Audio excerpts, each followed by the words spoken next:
It is hot here today. The first thing I did was head out to my local home improvement store and picked up some quick setting concrete. Then I raided my husband's workshop for a piece of 1.5-inch PVC pipe and a bucket. Then you can mix the concrete according to the instructions right in the bucket.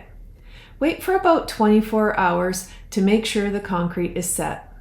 Pour sand into the bottom of the planter and place the bucket with the concrete on top so that the top of the pipe is just at the top of the planter. Then you can fill the planter with styrofoam or fully with sand. Next up, I added a few shells and I put the umbrella in place. Look how great it turned out. I think it looks fantastic and it sure will not blow over because it's very heavy.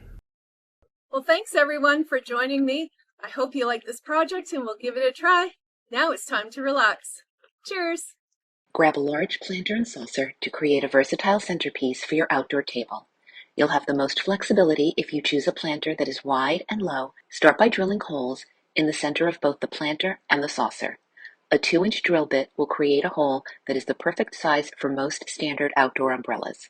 You now have a perfect centerpiece for your table that can be used in a variety of ways.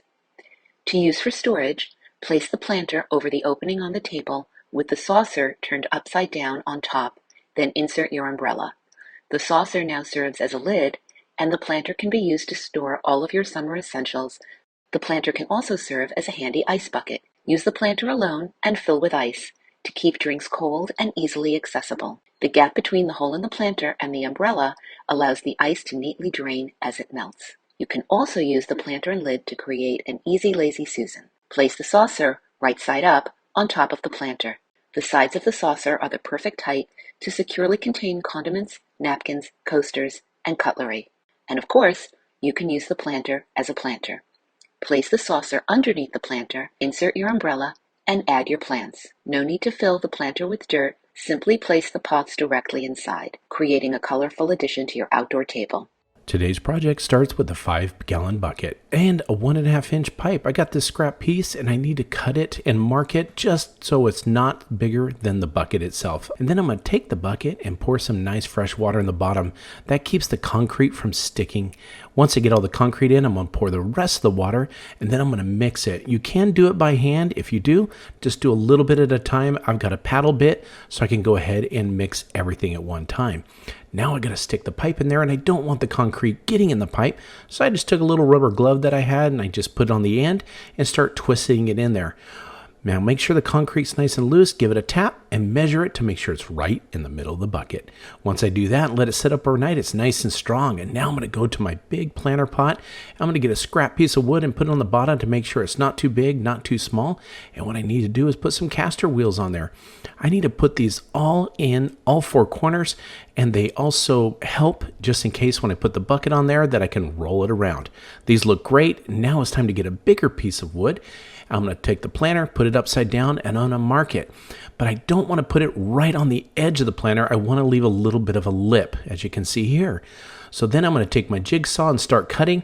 I wanted to go a little bit wider than the mark I made. So as you can see right here, I went a little bit wider.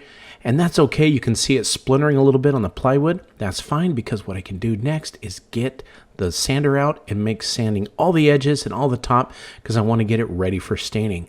Once this is all done, I'm going to grab me a hole saw like this, and I'm going to start drilling right in the middle, and it's going to be just big enough for the pipe to go through. Once I get that done, I'm going to go ahead and sand it, make sure it's nice and clean on the inside there, and then I'm going to grab some Jenga pieces, put some glue on them, and I'm going to put them around the edge on the inside of the circle. Now, this is the bottom.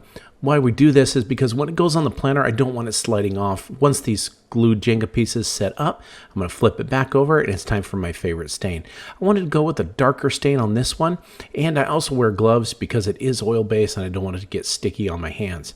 Now, a lot of people use brushes, but I use a towel to go ahead and put this on.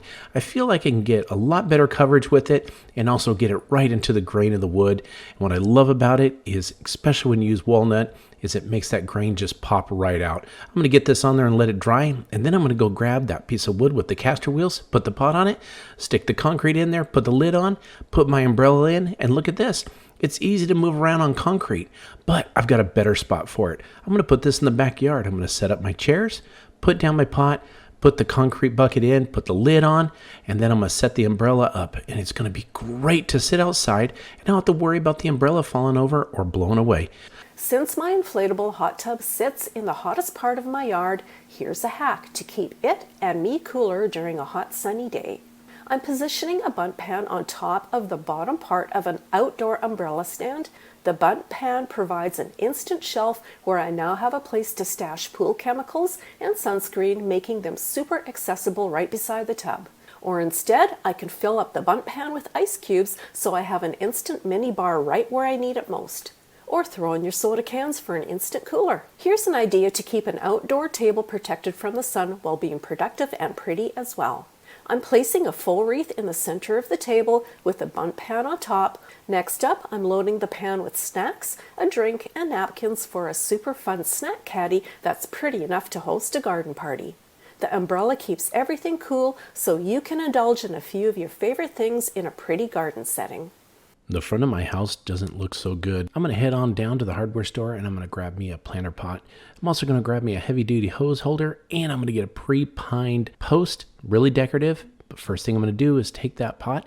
I'm going to go ahead and put some nice clean fresh water inside. Once I get that concrete poured in there, I'm going to put the whole bag. If you're mixing this by hand, don't put the whole bag in. Just make sure that you mix it as you go. I'm going to add a little bit more water on top, start mixing. I'm going to use this paddle to go ahead and stir it up. I want to get a good consistency, make sure it's nice, not too dry and not too wet. Look at that, that's perfect. Then I'm going to take that decorative post that's pre-primed and I'm going to go ahead and stick it in there. I'm going to wiggle it back and forth so it touches the bottom. Now, I'm going to go ahead and use some clamps to hold this in place between two pieces of wood. That way I don't have to drill any holes or make it too complicated.